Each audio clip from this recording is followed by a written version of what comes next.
नमस्कार दोस्तों, मेरा नाम चित्रेश, आप देखें टारगेट टेक्नीशियन। दोस्तों आज के इस वीडियो में हम समझेंगे थ्री फेज सिस्टम में न्यूट्रल की रिक्वायरमेंट क्यों नहीं होती है। वहीं अगर सिंगल फेज की बात की जाए तो सिंगल फेज में न्यूट्रल की रिक्वायरमेंट क्यों होती है। तो आज के इस वीडियो में हम यही समझेंगे और ये इंटरव्यू के पॉइंट ऑफ व्यू से बहुत ही इंपॉर्टेंट क्वेश्चन हो जाता है कि क्या थ्री फेज सिस्टम में न्यूट्रल की रिक्वायरमेंट नहीं होती है, और नहीं होती है तो क्यों नहीं होती है, इसका जवाब दीजिए। तो वही हम आज की इस वीडियो में समझेंगे। तो दोस्तों चलिए शुरू कर लेते हैं बगैर टाइम वेस्ट किए। दोस्तों इसको हम बारी बारी समझेंगे, यानी कि पहले सिंगल फेज का समझेंगे फिर थ्री फेज का समझेंगे।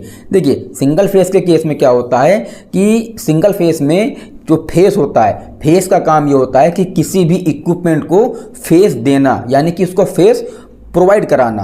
ठीक है, जैसे मान लीजिए आपका पंखा है तो पंखे को चलाने के लिए दो चीज़ें ज़रूरी हैं, क्योंकि पंखा जो होता है हमारा वो सिंगल फेज पे चलता है।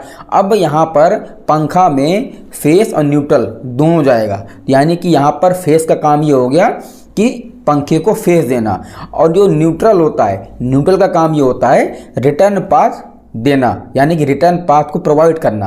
देखिए अगर सिंगल फेज में न्यूट्रल नहीं होगा तो सर्किट हमारा क्लोज ही नहीं होगा, यानी कि उसका क्लोज लूप ही नहीं बनेगा। और जहाँ पर क्लोज लूप नहीं बनेगा तो सर्किट पूरा नहीं होगा, तो यानी कि हमारा जो पंखा होगा या फिर कोई भी सिंगल फेज का इक्विपमेंट है वो चलेगा ही नहीं। ठीक है, तो सिंगल फेज के केस में क्या होता है कि जब तक सिंगल फेज में न्यूट्रल को प्रोवाइड नहीं करेंगे तब तक सर्किट पूरा नहीं होगा, उसका क्लोज लूप नहीं बनेगा, और जब तक क्लोज लूप नहीं बनेगा तब तक हमारा पंखा चलेगा ही नहीं। ठीक है दोस्तों, यहाँ पर आप तो समझ गए कि न्यूट्रल के क्या इंपॉर्टेंस होते हैं। न्यूट्रल के इंपॉर्टेंस यही होता है सिंगल फेज केस में कि पंखे को चलाने के लिए फेज और न्यूट्रल की दोनों की जरूरत पड़ती है। फेज जहाँ पर पंखे को चलाता है वही न्यूट्रल पंखे के द्वारा होकर के उस पूरे सर्किट को क्लोज करता है और पंखा हमारा चलने लगता है। अब दोस्तों बात करते हैं थ्री फेज सिस्टम की। ठीक है, थ्री फेज सिस्टम में दो चीज़ें होती हैं, एक बैलेंस लोड और एक अनबैलेंस लोड। ठीक है, तो पहले समझते हैं अनबैलेंस लोड। अनबैलेंस लोड का मतलब क्या होता है, क्योंकि दोस्तों ये बहुत ही इंपॉर्टेंट चीज़ है जो मैं आपको बता रहा हूँ कि थ्री फेज सिस्टम में बैलेंस लोड और अनबैलेंस लोड, अगर आपको कभी भी इंटरव्यू में आपको जवाब देना है और अगर आप इस तरीके से पॉइंट टू पॉइंट अगर आप बात करते हैं तो बहुत ही अच्छा आपका इंप्रेशन होगा।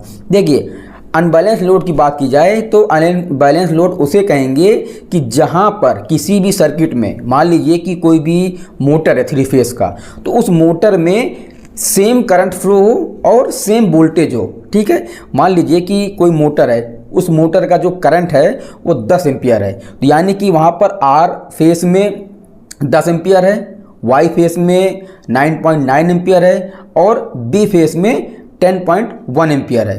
तो यहाँ पर क्या होगा कि जो हमारा लोड है वो अनबैलेंस हो गया। अब अगर वोल्टेज की बात की जाए तो वोल्टेज मान लीजिए कि आर फेज पर आपका 415 वोल्ट आ रहा है, वाई फेज पर 412 वोल्ट आ रहा है और बी फेज पर 416 वोल्ट आ रहा है। तो ये क्या हो गया, अनबैलेंस लोड। ठीक है दोस्तों, आप समझ गए कि अनबैलेंस लोड का मतलब क्या हो गया कि जहाँ पर करंट और वोल्टेज सेम ना हो, ये कम ज़्यादा हो, वहाँ पर अनबैलेंस लोड इसको कहते हैं। कोई भी मोटर है, उस मोटर का अगर करंट रेटिंग, मान लीजिए वो मोटर 10 एम्पीयर करंट ले रही है तो आर फेज पर आपको 10 एम्पीयर मिलेगा, वाई फेज पर आपको 10.9 मिलेगा, या फिर आपको बी फेज पर 9.1 9.8 इस प्रकार से अगर मिलेगा तो ये अनबैलेंस लोड हो गया। और दोस्तों मैं आपको एक साथ में ये भी बताता चलूँ कि थ्री फेज सिस्टम में लोड कभी भी बैलेंस हो ही नहीं सकता, ना ही वोल्टेज बैलेंस होगा और ना ही करंट बैलेंस होगा। अब दोस्तों बात करते हैं बैलेंस सिस्टम की कि बैलेंस सिस्टम क्या होता है। देखिए बैलेंस सिस्टम में क्या होता है कि जहां पर किसी भी सर्किट में करंट और वोल्टेज दोनों एक समान हो। ठीक है, जहां पर सर्किट में करंट और वोल्टेज दोनों अगर एक समान होगा तो वहाँ पर उसको बैलेंस सिस्टम बोलेंगे। फॉर एग्जाम्पल कोई भी थ्री फेज का मोटर है, अब उस थ्री फेज के मोटर में वोल्टेज हमारा आर में 415 वोल्ट, वाई में 415 वोल्ट और बी में 415 वोल्ट, अगर तीनों में वोल्टेज सेम है। और अगर करंट की बात की जाए तो करंट के केस में क्या होगा कि अगर वो मोटर 10 एम्पीयर करंट ले रही है तो यानी कि अगर हम आर पर चेक करेंगे मल्टीमीटर से तो वहाँ पर 10 एम्पीयर शो करेगा, वाई में 10 एम्पीयर और बी में 10 एम्पीयर। तो ऐसा पॉसिबल ही नहीं है। ठीक है, ऐसा कभी नहीं हो सकता।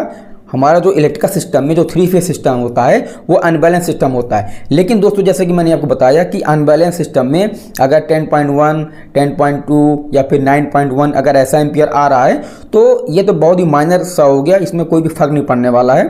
तो इस वजह से न्यूट्रल की रिक्वायरमेंट नहीं होती है। अब दोस्तों बात करते हैं कि न्यूट्रल अगर ज़रूरत नहीं होती है तो वहाँ पर 3 फेज सिस्टम में रिटर्न पाथ कौन देता है। यानी कि अगर सिंगल फेस में, जैसे कि मैंने आपको बताया कि सिंगल फेस में क्या होता है कि जो न्यूट्रल होता है वो रिटर्न पाथ को प्रोवाइड करता है, लेकिन 3 फेस में क्या होता है, 3 फेस में रिटर्न पाथ कैसे प्रोवाइड करते हैं।